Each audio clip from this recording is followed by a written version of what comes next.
Good evening, everyone. I'm Dr. Todd. I'm the Dean of the School of Education. If there's any kind of emergency, we'll be directed to leave through the designated exits, and our bathrooms are in there. I just thought I'd wave my mobile phone because we don't want people's mobile phones going off. As you know, this is being recorded, so we're going to, and that will enable lots of people to have access to this exciting lecture. It's a great pleasure to welcome Isabel Nisbet today. Isabel's a member of our Board of Governors at the University of Hertfordshire, and she's also an affiliated lecturer at the University of Cambridge's Faculty of Education and a member of the Board of Qualifications Wales and the British School of Osteopathy. She's a member of the Association for Educational Assessors Europe and an associate member of our Chartered Institute of Educational Assessors, which is based here, as you know, at the University of Hertfordshire. Isabel is a member of 2 committees appointed by the government to advise on ethical matters, and I know that's of great interest to you. The National DNA Database Ethics Advisory Group and the National Statisticians Data Ethics Group. A marvellous career to report on. From 2007 to 2011, Isabel was the first CEO of Ofqual, the Office of Qualifications and Examination Regulation, which regulates exams and qualifications in England. And before that, she held senior roles in the regulation of medicine and medical education. For 6 years, she was an independent member of the Council of St George's Medical School in London. And from 2011 to 2014, Isabel lived in Singapore, and she was advising on educational policy issues in Southeast Asia. And when she returned to the UK, she led the A-Level Content Advisory Board, which was established by Russell Group of Universities to inform the reform of A-Levels. I know you've worked at the Cabinet Office, haven't you, Isabel, and served on a number of healthcare commissions, and you were the Director of Policy of the General Medical Council. But you've also been the Director of Regulation and Standards of Qualifications for the Qualifications and Curriculum Authority. All these things, and I could go on more and more and more. what a career. But I think what it shows is what a very, very well-informed and unique view to tonight's thought-provoking lecture Isabel brings, and that lecture is Public Examinations as an Instrument of Social Policy. So ladies and gentlemen, colleagues and friends, Isabel. Thank you very much indeed. Well, I couldn't have chosen a worse day to do it, because we're going to talk about politics today, as you love the politicians so much. As well as the other things that Lynn kindly mentioned, I've done, when I was a younger thing in the civil service, I did work as a private secretary to Labour and Conservative ministers, and I've worked very closely with ministers from different political parties after that.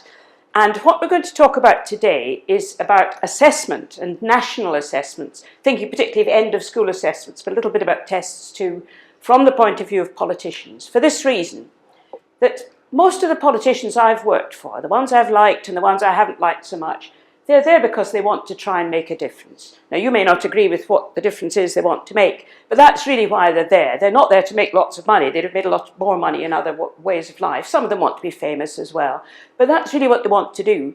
And one way, if you're working in education, to do it, oh, well, let's do something with the exams. Let's change them. Let's change the tests. But the trouble is, it's terribly difficult to do that, because there's an awful lot of stuff between the minister making that decision and people actually sitting the exam. It's what the policy analysts call sticky levers time. A sticky lever is when you change the lever to turn and nothing happens because of all the guns round about. So what we're going to do today is to start by taking the perspective of a newly appointed minister. And for an hour today, you're going to think as a minister, you're going to think as a politician. So you can wash your hands when you go out the room, but that's what you're going to do. We're going to talk about government involvement in curriculum and assessment and the rights and wrongs of that and how that developed. And then look at some of the options a minister might have for changing exams to make a difference. The different things he or she might change, the content, the structure of the exams. He might want to, or she might want to improve the assessment standards. We'll say a bit about what that might mean, if anything. And then they might want to change the system. I'll introduce a new type of exam, and we're going to look at 3 examples of that. One that sort of worked, and one that sort of didn't, and one that we're not really sure about. And then talk about your choice as a minister between trying to have revolutionary change and incremental change, and end up with some do's and don'ts. Do you want to come and join the body of the kirk, as we say in Scotland? That's right. So, anyway, congratulations. You have been appointed Secretary of State for Education today. And there you are. You're coming out of your pep talk with the Prime Minister, full of joy because you've been appointed, or if you're a gentleman, that's what you look like. And you've been appointed today. Congratulations. All of you, each of you have been appointed today. So what prompted that? Well, it could be after a general election. It could be the same party. It could be your party before, but you've been promoted. Or it could be that you were in opposition before, or it could be a new coalition. It could be a mid-term reshuffle, not necessarily because of anything to do with education at all. You might be coming from a front bench role in education, but you might well not. You could have been a front bench spokesman in agriculture, for example, but you're called to number 10, you're in charge of education. And you've got some luggage with you. You've got the ideology of your party, your administration, including views about the role of public services, a big state or a little state. You've got manifesto commitments, which might be quite a lot about education, or might not at all. You've got an explicit brief from the Prime Minister in this little meeting you've just come out of, which you're very pleased about, but you'll remember word for word. I want you in particular to look at so-and-so. It could be some scandal that's happened, for example, or it could be, I want you to keep education quiet. That's another brief which you might have. And there's lots of expectations about you in the public sphere. But then when you get to your department, you've got an in-tray. It may be electronic now, but it's still there. First of all, your officials, your new officials, will have developed what they call a blue folder and a red folder and an orange folder sometimes now, which is they're working out of what they would advise based on what they understand the Conservatives or the Labour or the Liberal Democrats or whoever have committed themselves in statements and in their manifestos to doing. They'll also have a little pile of pet projects which they're desperate to find a minister to love because they're often in very worthy causes that aren't particularly popular, and vocational qualifications ticks all the boxes for that one, as does prison reform. They're the kind of things that really must be done, but nobody's very interested in them. There may be a priority issue at the top of your pile that you've got to deal with today. There could be a strike going on, or there could be a major calamity that's happened in education yesterday that you'll be expected to make a statement about. You'll have a pile of letters or emails asking for early meetings from the quangos, from the universities, from the representatives of schools and colleges, from the teacher unions, particularly the teacher unions. You've got to decide what to do about that. And you've got some appointments to make about political advisors, the average age of which is 12. And here's some home truths. I'm very pleased to congratulate you on your appointment, but you're not going to be in this job very long. I did a bit of arithmetic over the last 30 years and worked out, in my counting, the average tenure of Secretaries of State for Education over that time was 2.14 years. And that is quite high because of these 3 that were the 4-year ones who were there longer than the others. But if you ignore them, it's even shorter. So your chance to make a difference is limited. You have to decide on your priorities pretty starkly, and you have to realise that some of the changes you might want to make will be incomplete when you leave. So that's a bit of a problem. Now, one of the things I want to leave with you, it's okay for your policies to be informed by politics. It's very fashionable in educational academe and in teaching discussions to say, oh, we need to keep education out of politics. Your legitimacy, the reason you were in number 10, the reason you got, is because of politics. You are politically legitimate, that's why you're there. People voted for you, nobody voted for us, and you've got a legitimacy there. And it's all right for your views to be prompted by ideology. And that's another dirty word used by academics. Key stage 2 tests, rubbish because they're inspired by ideology. Well, say that to the people, William Wilberforce, you know, it's rubbish to abolish the slave trade. That's prompted by ideology, and the slave owners won't like it. You know, what's wrong with ideology? Now, you may not agree with it. You may want to have an ideological discussion and have a debate, but there's nothing wrong with politics and there's nothing wrong with ideology. And don't believe all these educationists who say that it's always bad. So, how closely should you as a minister, sitting in your department for day one, how closely should you be involved with issues, particularly around curriculum and assessment. Well, there's a question of how much you are historically, just as a matter of realism, and then also how much you ought to be. And I'd suggest to you that really the trend has been towards greater and greater involvement and greater centralism, particularly in England. Issues in Scotland, Wales, and other countries are slightly different. But this is a very potted history. But I would suggest to you that up until the end of the 1960s, really, state schools were run by local authorities. The central government set a high-level framework, had lots of circulars that went out that nobody ever read, and also did the legislation and coped with things and set up some working parties. But when I started work in the civil service in the mid-1970s, I confess, in the Scottish Education Department, we just kept out of everything and left everything to the local authorities and the teachers. The curriculum was a secret garden. It was a secret garden for teachers and for schools. And particularly in the 60s, that was the mood of the 60s. And teachers had huge amounts of freedom to do what they liked and to assess it as they liked. And the exams were run as they are now in England, but not similarly in Scotland and most other countries, by a series of boards. And there were loads and loads of them in the 60s, all doing their own thing. And they had regions that they tended to deal with and had links with universities. And the biggest single issue about education that was debated was really comprehensivisation. But the curriculum and assessment were really a secret garden. And then this thing happened. You recognise this gentleman? This is James Callaghan. He was the first Prime Minister in the 20th century that had not been to university and was very, very conscious of that. He'd worked his way up through evening classes and the rest of it and was very interested. Now, what he did in 1976 in his Ruskin College speech was said, I'm not slagging off education. I'm not saying it's all gone down the drain, but I don't feel that education system is up to date to meet the needs of the modern world. And I'd like to encourage a great debate about that. And that's what he said. In today's world, higher standards are required than those were required yesterday. There's simply fewer jobs for those without skills. So we need to think again. And he encouraged this secret garden to be invaded by industrialists, by parents, by employers, by public service providers, by students even, and by teachers. So it was a much more open field, and there were a lot of discussion events and all the rest of it. And some of them didn't lead to very much specific action. They changed the mood. And some of the historians have suggested that this sent a strong signal to teachers. The curriculum was not solely their concern, but there was a role for other people. And it links with the views there used to be that the doors of the schools, as you know, were to be locked so that nobody could come in. Leave this as a question to the teachers' ground, and it's up to them. And it broke the taboo of government intervention in the curriculum. And subsequently, there's been a history of detailed ministerial involvement in various manifestations of the so-called national curriculum in England. And then you get assessment.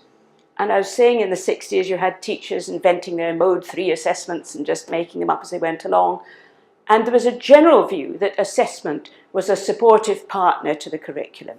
You had the curriculum, which might be centralised or not, and assessments sort of followed afterwards. And if you had a new subject, and the schools' councils in those days used to invent new history and new mysterious subjects that nobody had ever heard about before, particular types of religious and humanities education. Let's have an assessment to match that as well.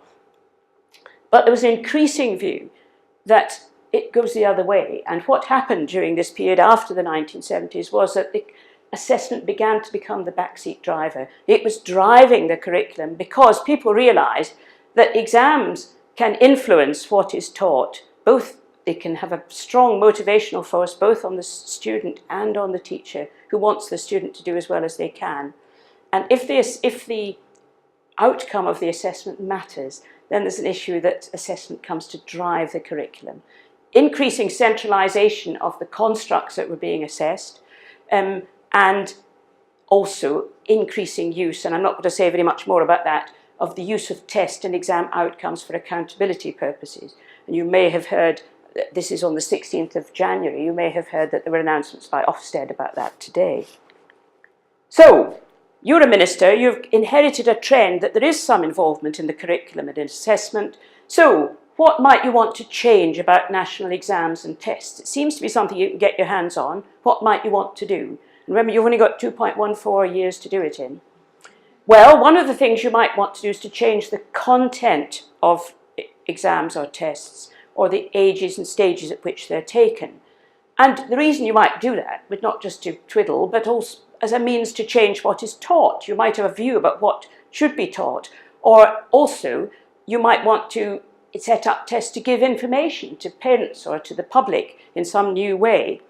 And here's an example of that from the 2010 Conservative Manifesto. Now there's the ideology at the beginning. We're going to close the attainment gap between the richest and the poorest, restore rigour to the curriculum. Every child who's capable of reading should be able to do so after 2 years. To make this happen, we'll promote the teaching of synthetic phonics and ensure that teachers are properly trained. We will establish a simple reading test at the age of 6. And this was also to provide reassurance to parents that their child is getting on okay. And then, as many of you will be familiar with this, there's been a continuing debate about the merits of that among educationists, particularly the teachers of reading, a lot of whom acknowledge that synthetic phonics is an important means, but whether it's the only one and whether it's always the right one for everybody is a matter of debate. Issues around the so-called assessment burden, difference of views about parents, as there is a whole politics about parental views on testing, and there's been quite a lot of technical stuff about the design of the test items for the phonics. But leaving all that aside, it was an example of a minister trying to affect what was taught by a test and setting it up. You might also decide, I think I'd like to change the kinds of tests and exams we have, and their structure or the mode, the type of exam. I don't like these modules. I'd like to move to terminal exams, exams at the end of a course, or from perhaps having lots of coursework and projects to more written exams, or to move away from teacher-marked assessment to externally marked, which prompts the question, why would I want to do this? Why would you want to do this as a minister? Well, there's lots of reasons, but the question why needs to keep being asked. You might want to increase the demand or the difficulty of the assessment. Well, why would you want to do that? Well, you might think they'd got easier. There's a kind of urban myth that assessments are always getting easier and easier, except the ones that your own children sit, which are getting harder. Or perhaps the needs have changed. Go back to James Callaghan. He was saying we need to think in a different way. What about improving validity and reliability? Well, as a minister, you may well not know what validity and reliability mean, and you'd need some advice on what this is all about and what the relation has between that and your manifesto commitments. You might want to match the expectations of others, like universities or employers. You might want to increase public confidence, in which case you need to have some way of trying to judge what the public confidence is and try to measure it in some way, which is a difficult thing to do. Or you might want to match best practice in other countries. You've heard that I spent some time in Singapore. Well, it's much vaunted as an example quite frequently in this country and elsewhere in Europe and America. Now here's more from the 2010 Conservative Manifesto. Under Labour, the exam system has become devalued. This is the confidence point. We will ensure that our exam system is measured against the most rigorous systems in the world. I think this is where Singapore and Finland and places come in. We'll keep Key Stage 2 tests, but we'll reform them to make them more rigorous, difficult, whatever that is. We'll make other exams more robust by giving universities and academics more say over their form and content. So that fits with quite a lot of the reasons for changing the structure or the form of assessment. And another thing linked to that, which links to that commitment that you might well want to do, and many ministers have said this when they've taken up office, I'm here to improve standards. That's what I'm going to do. I'm the new Minister of Education, I'm going to improve standards. Well, I'll suggest to you that there's two types of standard and you can get them muddled up and that's going to get you into a bit of a mess. Perhaps helpful to think of it, the person in a hurdles race. One is what I'm calling the achievement standards, success in getting over the hurdles, how many do it quickly and how well they're doing, they've trained hard and they've done very well. The other is the assessment standard, which is the height of the hurdles themselves. And those are different types of standards. There may be reasons why you want to change the assessment standards or keep them the same, but they're not the same as the success of students in getting past them. Now, if you want to improve assessment standards, which many ministers have said they want to do, you might want to increase the demand or difficulty of the same tasks that were assessed before. Perhaps you can do the same calculation, but you're not allowed to have a calculator or something like that. You could increase the volume of stuff that's assessed, the actual content, so have extra periods of history or whole texts in English rather than just gobbets or extracts. You might want to increase the requirements to pass or achieve certain grades. You might want to change the grading system, and as you'll be familiar with what's happened with GCSEs in England. Or you might feel, and this might be felt by people who are concerned about inequalities in education, that there are easy options that less achieving children tend to be shunted towards, and you want to change that by making all the options challenging. So let's just look at that. Are these changes justified? Will they work? Well, making the same task more difficult to do, you do need to ask about what we in this room would call construct validity. Minister glazes over at that point. The prevention from using calculators could require greater understanding, but it could lack authenticity with the world that you're training for. When I was involved with the A-level content advisory board, the geographers are very keen that students should learn to use a particular type of geographical calculator that is very commonly used now by geographers, and they weren't familiar in the schools. And the story of technical drawing, which in the old days was literally about drawing, and it required a lot of artistic skill. And now, of course, there's different knowledge and skills involved in computer-aided design. And what about increasing the requirements to pass, to make it more difficult to get to pass or to get a good grade? Well, doing that on its own, just making the hurdle higher, will not necessarily prove achievement. And that's not a new point. This is a Kathleen Tattersall quote from an article in the Liverpool Echo in 1952. And this gent was saying, well, if they raise the standards, it'll just mean, it won't mean the children get cleverer, it'll just mean that larger numbers and they'll go away without any certificate at all. And that's the point. Just raising the standard of assessment doesn't necessarily achieve any more. And here's an example I want to give you, one of the ones that was in my time in Ofqual. I'm going to have different examples, some of them Conservative-led, some of them Labour-led. And this was a requirement to make it more demanding to get a C pass in GCSE mathematics. At that time, that was the pass level, the different labels now. And this is rather like the James Callaghan view, that nowadays people require functional competence, not just to get through some mathematics tasks. And Tesco were complaining that people in the tills weren't able to do adding up and things like that. So we're going to say in order to get a C, as well as getting various things right in your exam, you've got to pass this functional skills test. And so they made it dependent on that. It was a separate test and you had to pass that before you could get a C. Now the regulator, and that's when I was at Ofqual, was asked, well, make this happen. And they said, well, you can't do it that way. It doesn't work. It's really for quite technical reasons. If you're making the achievement of C subject to a hurdle, I've got another hurdle here now, passing a different test or passing a designated part of a test that's otherwise marked on a compensatory and aggregated basis, you're going to get stuck. You're going to have a load of injustices of students who've passed everything else and got an A and suddenly have a little box that they haven't got this other separate test. And the things that you're testing, the constructs are different and not necessarily comparable.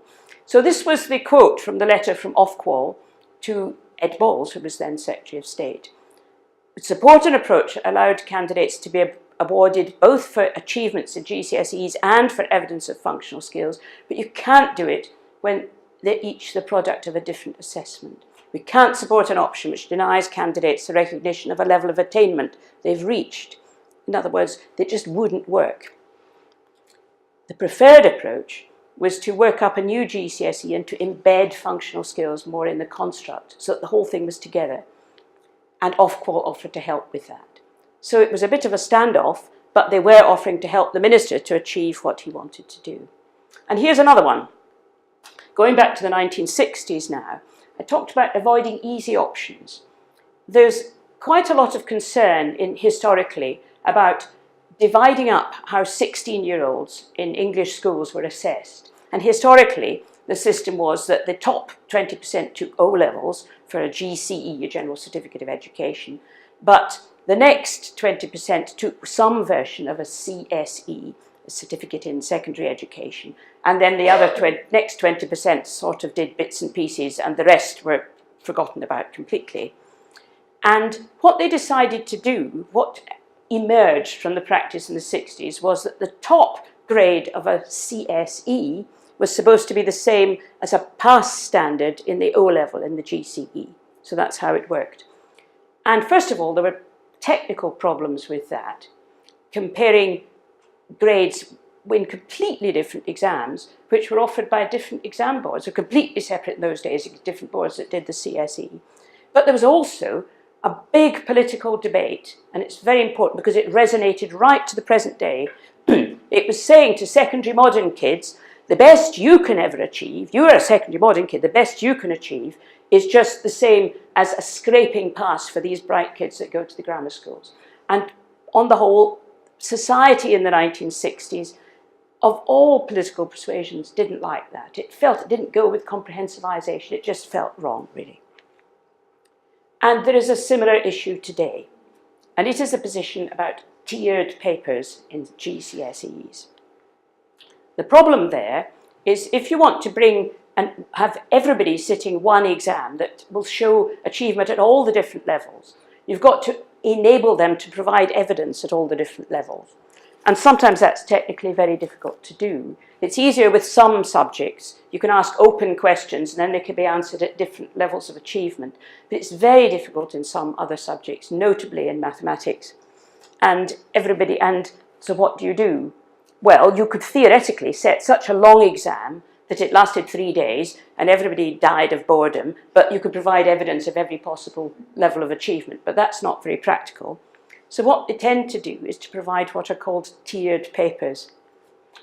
And here's an example of tiered papers. I've used the Welsh example because they still use letters for their grades and it's a little bit easier to understand. For some subjects that have a higher and a foundation tier, you see how the grading works? That up in the higher tier is more difficult and the only grades you can be awarded are from A star to D. But the foundation tier, which is more accessible questions, the range of marks goes from grade C to grade G, and the grade C is equated between the two tiers. And that means the higher tier paper is much more difficult, and so the pass mark, the grade C mark, which is quite at the low end of the range, is quite a low mark. That means it's difficult. Politicians hate tiered exams. They absolutely hate them. And you, as a first day, as soon as you would never have heard of them, but when you have been told about them, you will say, I want to get rid of those. They're absolutely dreadful. Now, you might say this as a left-wing politician who thinks that they're all about social inequality. There's the dumb kids only allowed to get a C, the bright ones with those ones. Or you might be a right-wing liberal, like Michael Gove and Nick Gibb, who think that you should challenge all students to get the highest possible levels and not just say, oh, you can just get a C, that's the best you can achieve. They absolutely hate it, and the public find it totally mystifying. You mean that you can pass GCSE maths with 20%?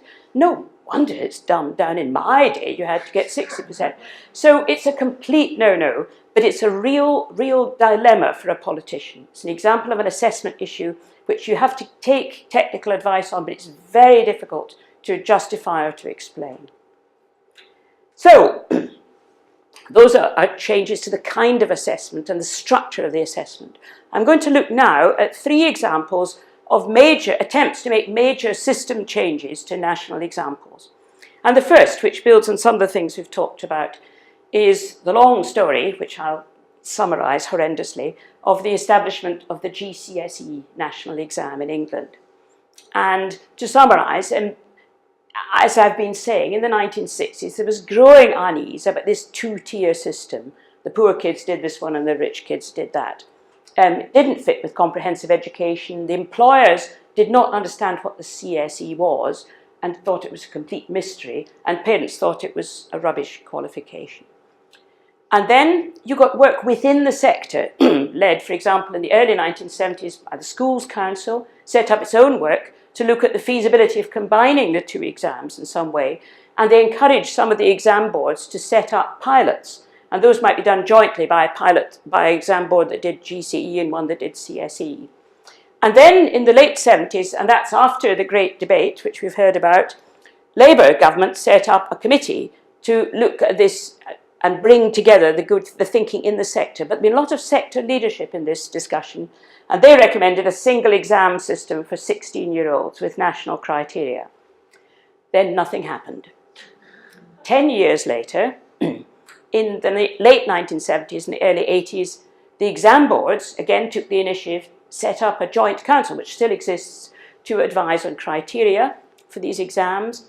And then in 1984, a Conservative government agreed to introduce this combined GCSE exam, though they had slightly different views from some of their Labour predecessors about exactly what sort of exam it would be. But they agreed to do it, that's Mrs. Thatcher, and subsequently, as you know, the exam has changed a bit. There's been issues about proportions of external and internal assessment, changes to grading, and now, in this day and age, there's new questions being asked about exams at the age of 16 because of compulsory education and training up to the age of 18.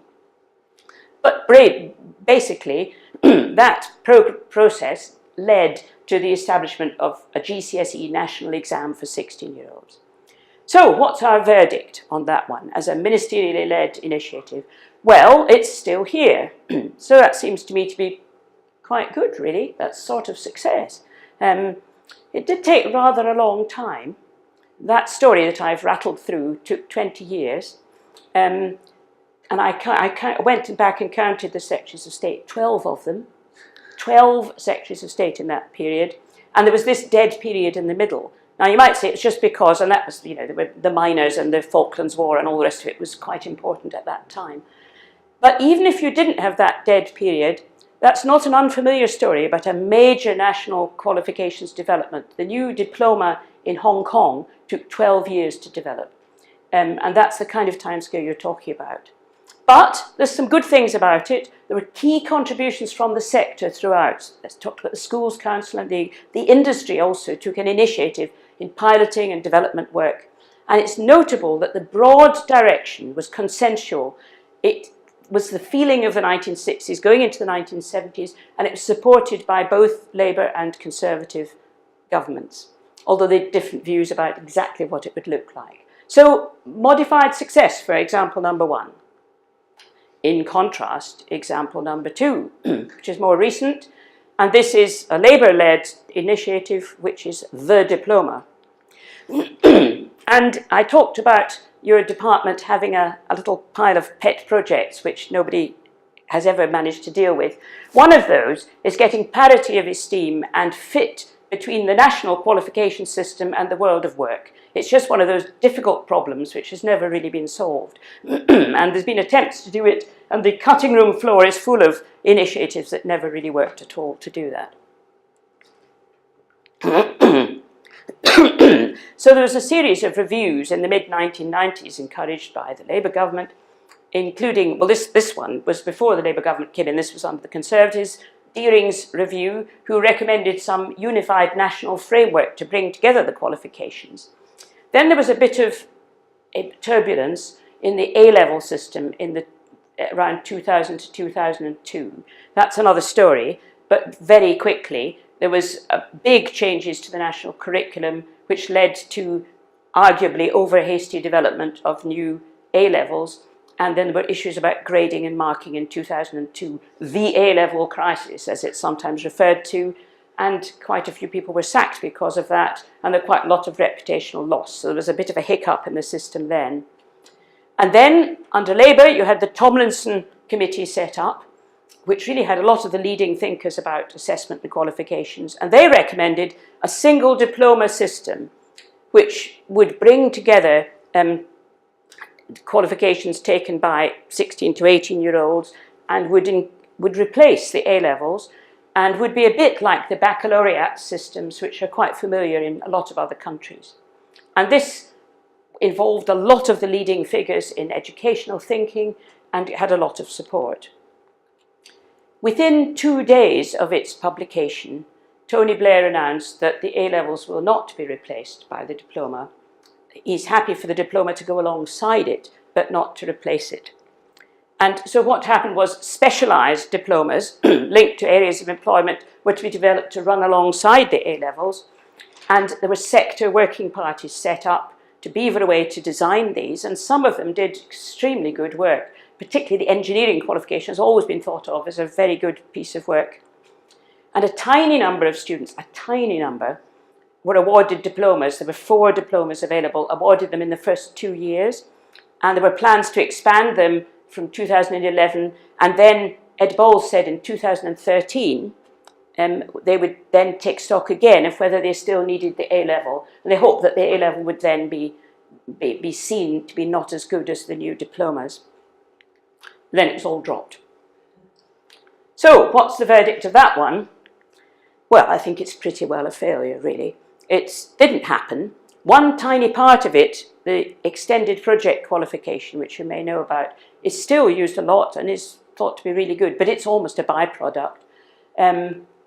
It did go with the flow of educational thinking, but at some point it lost its buy-in. It lost its political buy-in and it lost its wider social buy-in, and particularly political. I would suggest that it should not have been a shock to so many people that Tony Blair announced so quickly that the A-levels were not going to be replaced. It's very unlikely that he just thought of that overnight. There must have been a process of there should have been one with checking the political legitimacy and the salience of what your developing ideas are. And there were quite a lot of technical problems with it too. I think it's generally accepted that the design of the new qualification was far too complicated. I remember as a regulator we kept saying that, but you just were not allowed to say that it was too complicated. But it was so obvious that it was too complicated, so there's an issue about ignoring something that's blatantly obvious. However, a lot of the thinking that went into it, and some of the products are very good, and I suspect that some of the thinking in the Tomlinson report will come back and be used again. But on the whole, I think it's an example of a ministerially led initiative which was a failure, and there's a tiny number of guinea pig students who've got it, who are probably doing very well now. And I know how they feel, because I was a guinea pig for a new Scottish qualification, which I took in 1968, called the Certificate of Sixth Year Studies, which I think was abolished very soon afterwards. And Mary Kernock-Cook says there are only 2 people that ever took it, which was me and Gordon Brown, she said. But there we are.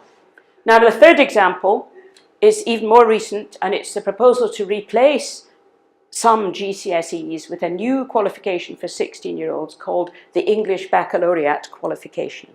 And this is a Michael Gove proposal. Now, he came in with an explicit agenda to address 2 things that he thought were wrong with the current exam system for 16-year-olds. He thought there wasn't enough encouragement for students to study, so this is an idea of using it as a backstep driver for the curriculum, so-called core academic subjects. So he meant by that English, maths, science, languages, and not sort of general studies and rather more amorphous subjects that he thought were second best. Also, he had a concern, which has always bundled about in the English system, that because you have more than one exam board offering the same qualification, he suggested that they might compete to be easier so that schools would buy more of the easier qualifications, and that would be a so-called race to the bottom. And he thought that was it. Now, a lot of people have said that. There's examples of people writing to the Times in the 1950s saying the same thing. Personally, as a regulator, we found very little evidence of this, but there's a feeling that that was the case. So he decided to make a proposal quite early on that there should be a new exam for 16-year-olds called the English Baccalaureate qualification. It would be in core academic subjects, and there would be just one exam board to run each subject, and they'd be selected by a tendering system. So they had to do that. So that was his proposal. Well, not surprisingly, the exam boards were very worried by this indeed, because if they lost English or something like that, they could lose their economic survival. It was very threatening to them. It was controversial with the educators, both because of the content and also because of the nature of the qualification. And particularly those who favoured a broad education were worried about the effects on the study of subjects that were outside the baccalaureate, like the arts, for example, and PE, and religious education. There was a real tussle about that. The Liberal Democrats were reported in the press, I've no inside track to this at all, they were reported in the press to be very, very worried about this indeed. I've told you the story about the development of the GCSE and the worry about the secondary modern kids and the grammar school kids. Now they said, this is just bringing this back. This new educational English baccalaureate is just like the old O-level. It's for the grammar school kids, and it's just introducing a two-tier system again. And they were very, very concerned about that. And according to the press, this led to a lot of political pressure to pull back. Now the regulator, and this was after my days at Ofpol, advised that it was too risky to reform both the content of such major exams taken by such large numbers and the market for delivering it at the same time. They said it was just too risky. You ran the risk of the whole system collapsing. So Michael Gove pulled back. And instead of having a qualification, he made the English Baccalaureate some sort of accountability performance indicator. And there's a long story about that, which I won't go into, about the timing and the nature of that. So he pulled back. And this is his statement to the House in February 2013. And that's what he said. It was a bridge too far. He doesn't mention the Liberal Democrats, but the exam regulator was clear, significant risks. So I've decided not to make the best the enemy of the good. I will not proceed with plans to have a single exam board offering a new exam. Instead, we shall concentrate on reforming existing GCSEs. So he pulled back. Well, what's our verdict on that one? Well, it looks as if it's another failure. It's just a U-turn, a classic U-turn. I will not do it. But, I mean, it could have been a deliberate attempt to poke a stick into the industry and to get people thinking a bit. And if his real objective was not about the assessment, but was about the curriculum and about what was taught, it may have indirectly succeeded in focusing a greater take-up of so-called core academic subjects. Whether you think that's a good thing is another matter. The pullback was very well done and didn't attract very much criticism. So I've given him about 4 out of 10 for that. It did throw down the gauntlet, and that's what he wanted to do. And it was a sort of failure because he pulled back, but wasn't quite as bad as the diploma. So this is where we've got to so far. We're almost done. We've considered changes to content, like the synthetic phonics, changes to the structure, the mode of exams, for example, the tiers and the different types of exams. We talked about improving assessment standards, including this grade C in mathematics and the functional skills. And we've had our 3 examples of making major changes to the national system. GCSE is a sort of success, but rather a long-winded one. Diploma, I've suggested, really was a failure. And the English Baccalaureate qualification, I'm not very sure about that. Now, you will as well have to consider other changes, which I haven't time to talk about. You might want to make organisational changes around exams, invent new quangos or executive agencies, or decide whether you want to go into or out of a regulatory model for exams. Now, when the Ofqual as a regulator was set up, this was an application to education of a policy that was beyond education, that was reflected when Gordon Brown, on day 1 of the Labour government in 1997, released the Bank of England from control by the government. And Ed Balls, as you know, worked very closely with Gordon Brown, and he wanted to take the same view about having a step change from regulation of exams from government. Qualifications Wales is very much in the same model, as is the new Office for Students for the universities. And also, you might decide, I'm going to be here for 2¼ years, but I'm going to have a great debate. Why should James Callaghan have all of them? I'm going to think, what about the new world of the 21st century? Should we be moving away from exam subjects? Should we be having much more IT in our exam system? And what about big data? What about all the data you have about children and about their learning and teaching? Couldn't you use that for assessment in a way that made exams out of date? Let's have a big debate about it. So you might want to do that. And one of the things you've got to consider when you're looking at all these options, this is still day 1, all these options are, do I want revolution or do I want incremental change? Now, in a very good chapter of this book, Examination Standards, which I'll leave and which I do strongly recommend, Tina Isaacs argues that it's very difficult to achieve paradigm shift in national exams. And what she does is refers to some of the writing about the sociology of science and what's needed for paradigm change in science.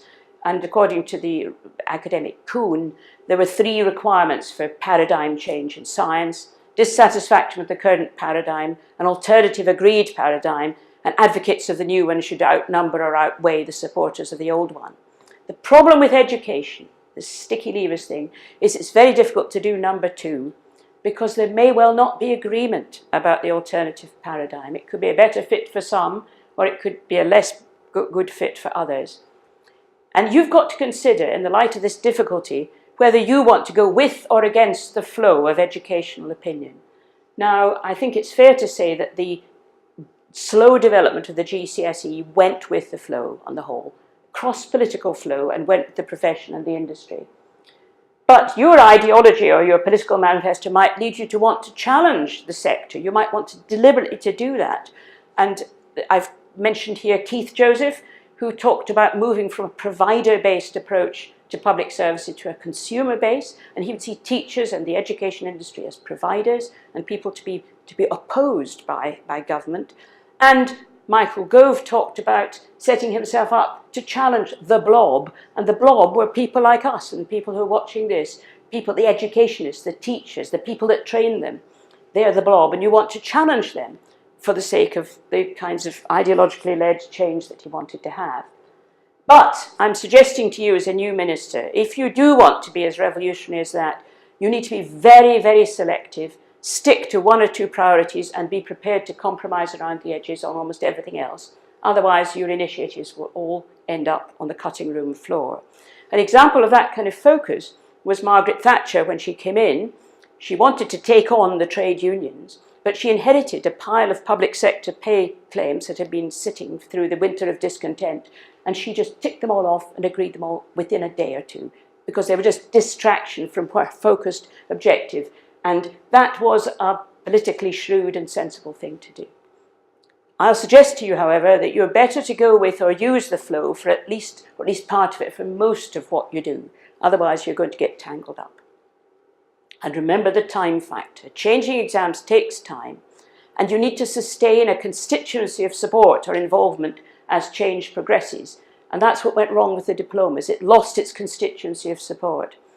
And I'm suggesting that you will need to think about setting intermediate staging posts, using them quite explicitly and publicly to plan out what you're in small chunks, so that there's some way to take stock as you're moving along with how this is developing. So we've had some examples and we've got some conclusions. What to do and what not to do in day one.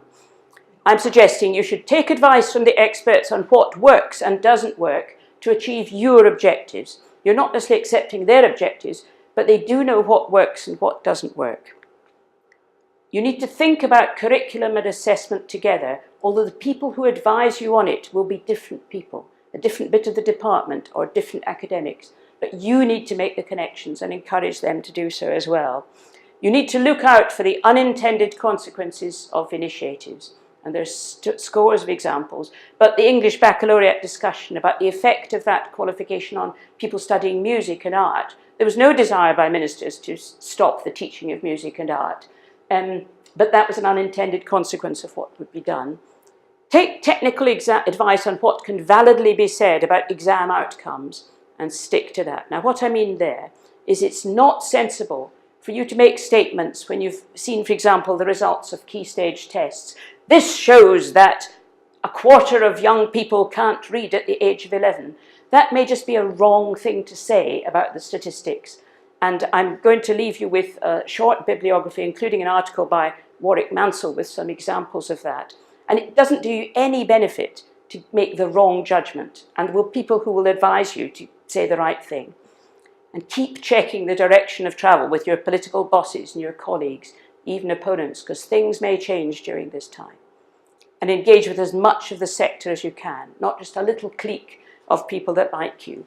And remember that often education academics and teachers, leaders are hugely flattered by being asked for advice by a minister, but they may not be the only people you need to speak to. What to do? Continue to keep your eye on the big picture, because your officials on the whole will not do that. And remember learners. We haven't talked about them very much in the last hour. But what not to do? Don't skip design stages in system change to meet timetables. I know you're not here for very long, but if you say, well, we'll just skip piloting and we won't bother modelling this, it will go horribly wrong. And although it's too much of a simplification, that was some of the problem with the 2002 A-levels. Don't accept without question assumptions about what stakeholders want. I referred to the 2010 Conservative Manifesto about universities being more involved. Well, there was a view among ministers that moving from modules to terminal exams was meeting the needs of universities. The universities, including the Russell Group universities, said back, well, in fact, that's not the case. We're moving much more to modular assessment here, so we want our students to have skills in being able to handle that. And they said, oh, well, we don't really want to know that. So you still want terminal exams. So you've got to check. And the same is true about employers and industry. There's an awful lot of nonsense talked about what they want. Don't make superficial comparisons with practice in Singapore or Finland. Of course, those countries can pose very important questions, but the answers in our context might be different. And don't reject out of hand technical advice about what works in practice. Don't just assume that it's a conspiracy to stop you doing anything, because it might be a way of helping you to make a difference. And don't just listen to advisors who agree with you. So those are the what to do and what not to do. So that's the outline of what we've talked about. We had the perspective, we had the government involvement, with different options, and we had our 3 examples of major changes. The GCSEs, sort of success, the diploma, and the English Baccalaureate qualification. Talk about revolution versus incremental change and your do's and don'ts. And just to finish off, I'm afraid that's the end of your appointment. You're sacked, so I hope you enjoyed your time. The average is going to come down now a little bit. But there must be some lessons for all of us as educators, as education academics, as teachers, from this experience of being a minister for an hour and what we've thought about from the political point of view. And I would suggest that when you're involved in thinking about issues that involve ministers or are politically driven, remember where the politicians are coming from. They've got political, ideological agendas. Read about them. Try to understand them. Don't just assume that they're a load of plonkers. What about their timescales? What we talked about the timescale. What about intermediary staging posts? It might be sensible for everybody to have that. Their need to have constituencies of political and public support throughout their work. You may not share their ideology, but you can advise on what will work and what is more or less valid or reliable. And what you should do is to make positive suggestions as well as criticising. I've attended many meetings between experts, both in medicine and education, and ministers, when the experts have appeared to say that everything you might want to do, O Minister, is terribly difficult and you can't do it. To which they said, as soon as they went out the door, what do they think we can do? And it's a very fair result. Now, you saw an example of that with the off-call advice about linking the grade C GCSE maths to the functional skills. They said, we don't think you can do it that way, but we can help you to do it another way. Now, that seems a more positive, sensible approach. But tell them how it is, really. I suppose one of the most backhanded compliments I had as a civil servant was when I worked in support of the Conservative Health Minister of Virginia, Bottomley. And after a particularly difficult meeting, as I crawled out the room, she said to the person after her, I know I shout at Isabel, but at least she tells me what she thinks, she said. Now, in a sense, that's the kind of advice that ministers want, perhaps not the way I was giving it, but they did want it, because they actually want to know what is going to work so that they can make a difference. So those are some experiences that we can take back into our world. And that's it. Thank you very much.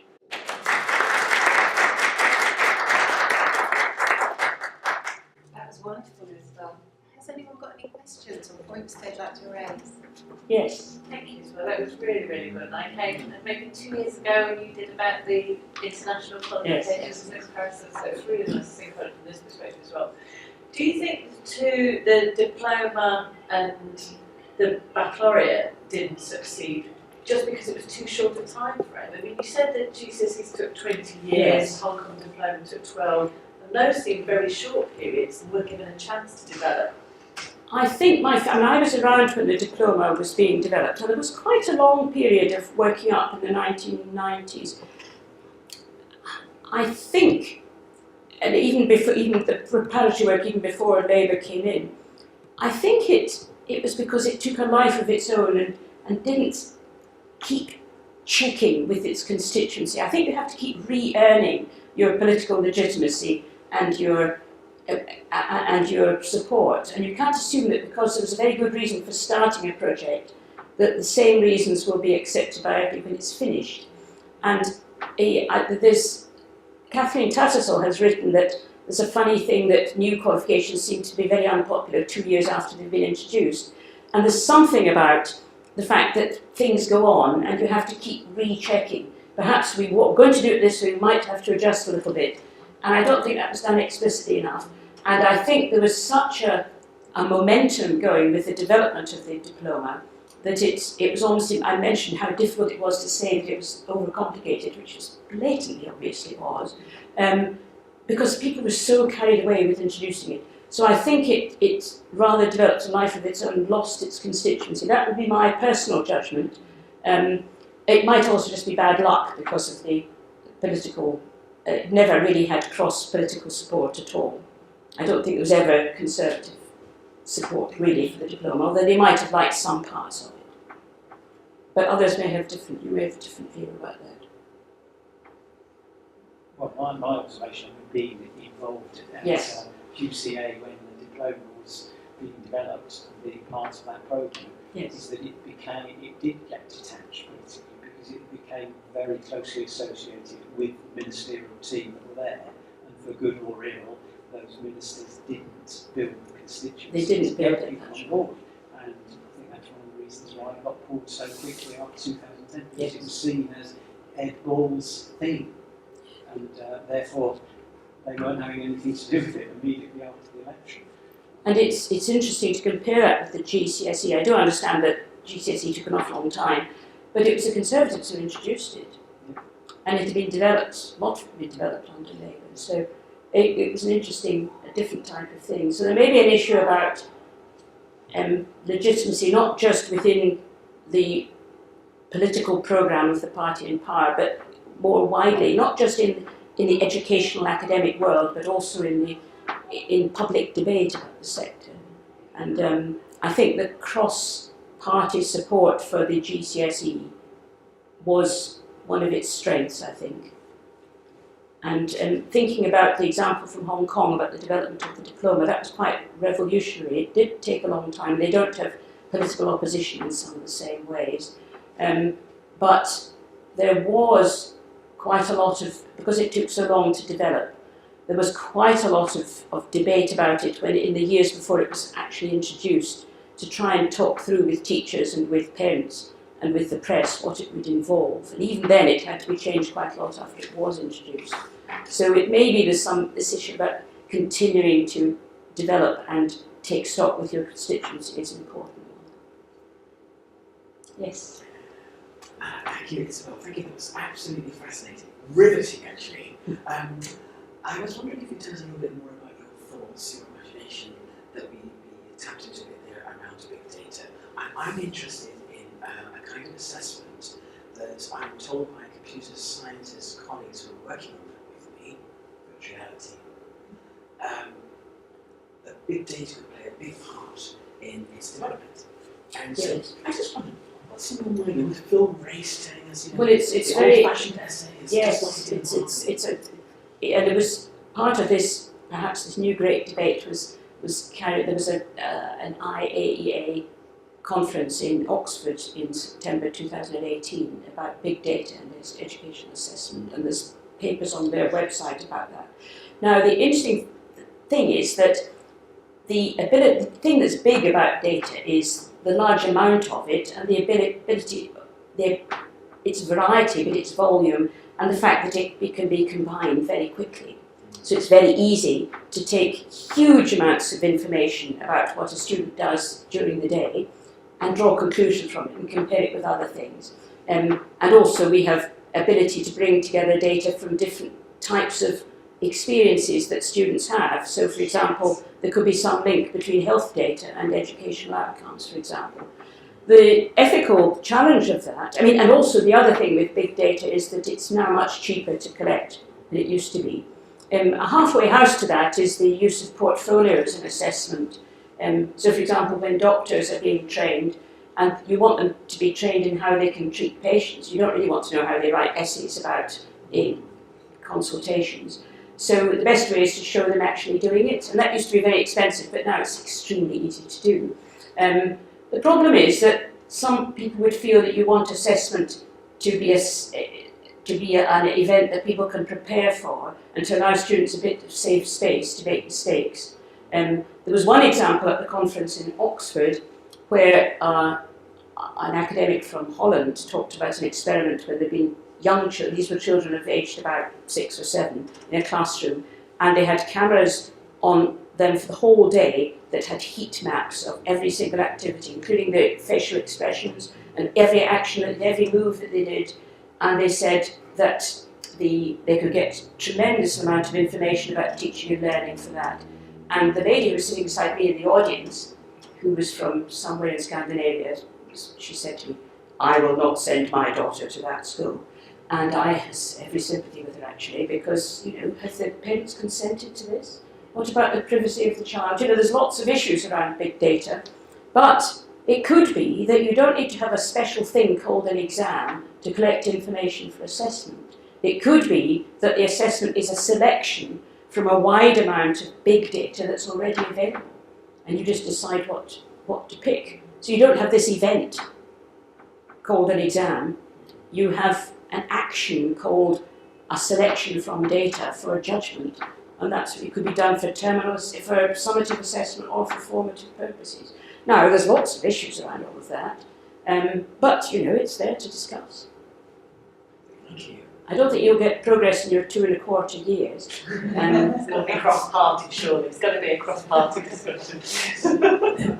But it's an example of the sort of the new 21st century debate, and it could be that there may be scope for that kind of debate. That would be wonderful. Thank you. Can I have something else? Yes. Sorry. When you showed the Conservative Manifesto about the phonics, has that seems to be so specific, such a specific thing that they're going to do that wouldn't and shouldn't really be the remit of the minister or of the party. That's about education. There's got to be experts. You've got to be able to make decisions at that level about curriculum. Is it usual? Was that something new within a manifesto and hadn't been seen before to go down to that level of detail, or has there always been? And my understanding about this is, and it's a very good question, is that there was a group in the Conservative Party who were, including some that became ministers, that were very influenced by some of the American academic writing about education. They're particularly influenced by the writings of E.D. Hirsch, for example, but also the argument about phonics. It was linked with a right-wing liberal agenda, which is for every child to be brought up to the right standard and not to be content that some children are just going to be poor readers for the rest of their lives. They opposed that. And there was a very strong movement in American education to oppose that. And some of the books that they wrote about that were read by Conservative ministers and were highly influential. Nick Gibb he's talked in public about reading one of E.D. Hirsch's books on the beach, and he was so excited by it, he stayed up the whole night to finish it, and he rushed back to talk to Michael Gove about it. Now that is unusual. I think having ministers reading American educational textbooks on the beach, I think, is unusual. The question about poking around in the detail of the curriculum, this phonics is a bit about the whole system, but there also are examples of ministers having thoughts about which books should be only studied for English and which Shakespeare plays you should do, and I think there's a general feeling that although I've suggested to you that there is a trend towards greater centralisation and political interest in the curriculum, I personally would think that's a bridge too far. I don't think you should really be saying whether or not you have a particular book read by 16-year-olds. I just think that's To Kill a Mockingbird. That was the one there was a debate about. And I think, given your 2.25 years, I don't think you should be discussing To Kill a Mockingbird. Personally, I don't.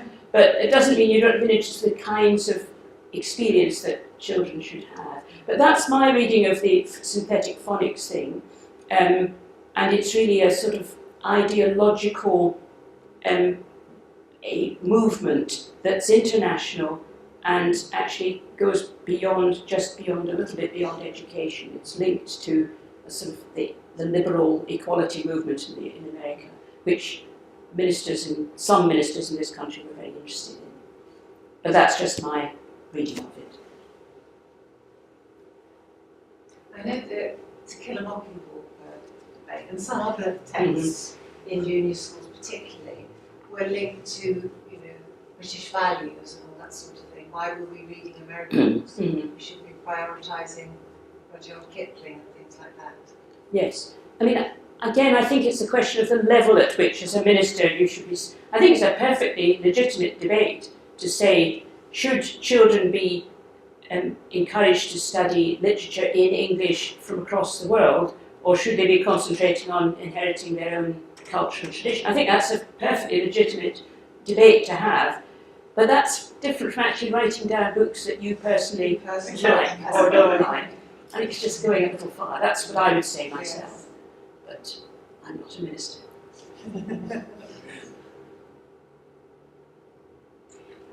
Yes. A trivial question really is, do the ministers get this list of do's and don'ts on day one?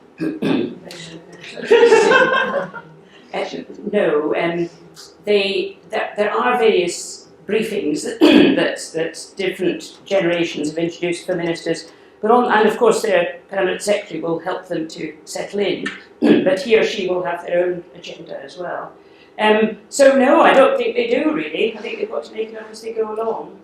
It's quite difficult because surely the people advising them, so the civil servants and Yes. that, they have their own ideology too. Well, that's right, and you do get these departmental agendas. You get these departmental policies. An example of that, I think, would be, which is another real failed initiative, was the National Qualifications Framework, which is another hugely complicated. Now, I knew officials who had worked for years wanting to have such a thing. It was a complicated system to bring together all qualifications in a reference framework and enable transfers for parts of them between them. And it took a huge amount of work, because you had to sort of rewrite the rubric for every single qualification, of which there are many thousands. But they've been wanting to do this for years and years and years, and they just wanted to find a minister who would allow them to do it. And so it became a kind of departmental hobby horse. And you do get some of those. And I think there are some things in other departments. I understand just from reading that in prisons policy, which is an unpopular, in public debates, an unpopular area of policy, there are things which departmental officials have wanted to do for years, but they just haven't got any space for it, and so they keep trying to do that. So yes, they will do that, but they'll have their own views as well. A very important thing is to have a relationship of trust between officials and ministers. If that does break down, then that's very, very difficult. If the officials are seen as part of a sort of conspiracy, a part of the blob, in other words, then that's very difficult. And I think a responsibility of officials is to help the minister to see that they're there to enable them to achieve what they want to achieve in a way that's actually going to work and is going to avoid undesirable consequences. But that's a test both of the officials and of the ministers. And it sometimes doesn't work. There's that documentary about behind the door of the Foreign Office. Did you see that? And that was really interesting because it starts the day that Boris Johnson was appointed, and actually the handover and how it just kind of think was, that first day must be absolutely shocking for a minister going, you know nothing about that agenda, you've got to get up to speed very quickly, you've probably got to give a speech nationally, and then you've got to deal with whatever's going on. And it was quite interesting to see the role of the civil servants in that, supporting him in that instance to enable that. I think that's right. And there's an argument about if you compare our system with America, because if it was America, all the senior civil servants would be new as well, because they would have come in with the new administration. But I personally see advantages in the British system. But as long as your civil servants are flexible enough to say, okay, you've been elected with that agenda, supposing they're people that have worked hard on the development of the diploma, suppose they've taken 5 years of their lives to develop the diploma, and then in comes a new Secretary of State who says, well, we're going to scrap that. You know, it takes quite a lot of resilience to say, okay, we'll show you how the best way to do that. That's quite a skill, and it is quite difficult to do. And for example, the first Scottish referendum, I knew colleagues who had worked on the bill for that and all the rest of it. So they probably worked for about 3 years on nothing else. And then the first one, the one that was lost in 1979, it just all went completely, they just completely lost. They just got nothing. And they'd done nothing else. There were some young people who'd come in, that would be their first job, and that's all they'd done in the world of work, was to work towards this end. And then it just overnight went. I think it's one of the things I experienced was when the Labour Party had developed the Sure Start initiative and the foundation stage development, and it really built up to a lot of stuff that people valued, and they felt that a lot of progress was being made. And then it appeared that in 2010 the Conservatives came in and their agenda was not to cherry pick the best bits and get rid of the rest, but slash and burn. It was almost like a flagship for another party, and that was very difficult because it kind of destroyed his trust between the people who work in the sector and the ministers and the government. Yes. I do understand, and particularly if for a person who's been involved in a particular initiative, like I attended after the diploma was wound down, I attended conferences at which people were in tears about it because they'd put so much of their selves into it. All I would say is that when you have a minister that's come in to slash and burn and concentrate on something else, just ask yourself, why are they slashing and burning? Are they just malicious people who like slashing and burning? Or is it because they're trying to send out a message, a particular political message, or that they're wanting to focus on something else? And in order to do that, they're having to stop doing something else. Why are they slashing and burning? Now, it may be that you may still conclude that they shouldn't have slashed and burned. But at least ask yourself, why are they doing that? Because there will be political arguments. Some ministers are better, more politically skilled than others. There may be reasons why they're doing it. You may not like them, but they may be there. And it's always I found in Ofqual, it was always very important to think, well, what are they wanting from us? And what is our remit? Because we answer to Parliament as well as not directly to ministers. But how can we maintain our distance and independence, but be seen as somebody who's worth listening to and will help them to achieve what they want to do? And that's a difficult balancing act to do. But all of that shows, I would suggest, and my conclusion from this, is that there is a dialogue between politics and education, and there's a dialogue between politics and assessment. And people who simply say, oh, we should just have nothing to do with politics, are being unrealistic. Because it matters to people, and politics is about what matters to people. And if you don't like what your politicians are doing, well, you go and stand for election yourself, and then you can make a difference. So I think it's not fashionable today to stand up for politicians, but to that extent, I think I do. I would leave you with the thought that they're trying to make a difference. It's a very different world from ours, and it's got very odd things about it, but we have to try to understand that in order to be effective. Thank you, Isabel. Thank you. Oh, sorry, Theo, you've got We're out of time. Yes, that's right. Thank you so much. I was just wondering, knowing that ministers have a very short life, in your experience, Isabel, have you ever noticed that the two main parties, or the two or three main parties, have ever pulled together on an initiative in education at which you thought, thank goodness? Well, the one that I gave an example, which had support from both parties, was the long, drawn-out development of the GCSE. But that wasn't because they had meetings with each other. It was really that consecutive governments were in tune with the consensual movement. So there was certainly involvement of government and opposition in the wider public debate that led to the development of the GCSE. That's a little bit different from having cross-party initiatives. There is a view, particularly about people who deal with science policy, and there are a number of cross-party science committees and things like this, because scientific research has got such a long time scale that you need to get people together from different parties. And I've always supported that. The only problem is I'm not sure exactly how influential it really is when people come into power because they want to make a difference. So I think it's difficult. But personally, I think that as we've got such a mass communication potential now, it's so easy to communicate, to blog, to put out views about you and to set up discussions online and virtually. It's much easier to have public debate than it was. And so I think one way for education in the future is to encourage politicians who are not in power to be involved in the continuing discussion. That happens a bit, but it's not really happened very much.